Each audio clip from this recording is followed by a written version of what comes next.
కానీ ఈ విషయం తెలిసిన తర్వాత చాలా హ్యాపీ ఫీల్ అయ్యాను నాకు.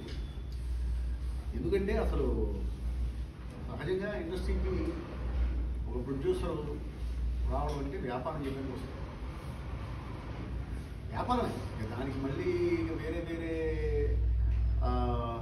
ఆలోచించాల్సిన అవసరం ఉంది. ఎవరైనా ఇక్కడికి వచ్చేది బిజినెస్ చేయాలి. మంచి సినిమాలు తీస్తున్నారా, లేకపోతే కంప్లీట్ కమర్షియల్ సినిమాలు చేస్తున్నారా, లేదు కొన్ని సినిమాలు హిట్ అవుతుంటాయి, కొన్ని సినిమాలు పోతూ ఉంటాయి. ఈ సినిమా పోతే ఇంకో సినిమా సక్సెస్ అవ్వాలని కోరుకుంటారు. సో జనం చూడటానికి జనానికి ఏమేమి కావాలో అవన్నీ కూడా చేయాల్సింది తప్పదు. ఆ ప్రాసెస్లో జనం బలహీనతల్ని క్యాష్ చేసుకుందామనే ఆలోచనలో కూడా ఉంటారు. దాన్ని మనం మొహమాటం లేకుండా ఒప్పుకోవాలి. మొహమాటం లేకుండా ఒప్పుకోవాలి. నేను రాసేటప్పుడు కూడా జనం బలహీనతలను దృష్టిలో పెట్టి కూడా రాస్తాను, సమస్య లేదు. కానీ ప్రొడక్షన్ కంపెనీ ఒక ఫిల్మ్ ఇన్స్టిట్యూట్ పెడదాం, నెక్స్ట్ జనరేషన్ని ఎంకరేజ్ చేద్దాం, ఒక్క పైసా తీసుకోకుండా ఎలాంటి లాభాపేక్ష లేకుండా సినిమాకి ఒక జనరేషన్ ఇద్దాం,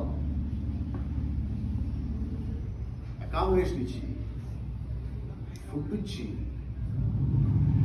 వాళ్ళని ప్రోత్సహిస్తూ ఆఖరికి ఆ పీరియడ్ అయిపోయిన తర్వాత, ట్రైనింగ్ పీరియడ్ అయిపోయిన తర్వాత వాళ్ళకి జాబ్స్ కూడా చూసే ప్రయత్నం ఒక ప్రొడక్షన్ కంపెనీ చేస్తుంది అంటే నాకు తెలిసినంత వరకు ఇండియా కాదు ప్రపంచంలో పీపుల్స్ మీడియా ఫ్యాక్టరీ మాత్రమే దాని ముందుకు వచ్చిందని అన్నారు.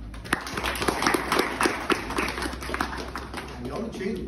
అది ఆ విషయం తెలియగానే నాకేం అర్థం కాదు. నేను ఇంత గొప్ప పని చేస్తున్నారా అది నా ఆలోచన అసలు వచ్చిందంటే అది ఎంత ప్యాషన్. అందరూ ప్యాషన్ ప్యాషన్ అంటుంటారండి. ఎవరు కలిసినా ప్యాషన్ అంటారు. అసలు ఎవరినైనా కలిసిన ఇండస్ట్రీలో ప్యాషన్తో వచ్చాం సార్. ఏంట్రా బాబు ప్యాషన్ అంటే వాడు తెలియదు, ప్యాషన్ తెలియదు. కానీ నిజంగా ప్యాషన్తో వచ్చారు అనడానికి ఈ ఫిల్మ్ స్కూల్ ఒక్కటే సాక్ష్యం, నిదర్శనం. సో ఏంటంటే మీరందరూ కూడా దీన్ని సద్వినియోగం చేసుకున్నారు. లేదు మీరు ఎలా ఉంటే నెక్స్ట్ సినిమా అలా ఉంటుంది. మీరు ఎలా ఉంటే నెక్స్ట్ సినిమా అలా ఉంటుంది. నెక్స్ట్ సినిమా ఎలా ఉంటుంది, రేపటి సినిమా ఎలా ఉంటుందంటే మీరు ఎలా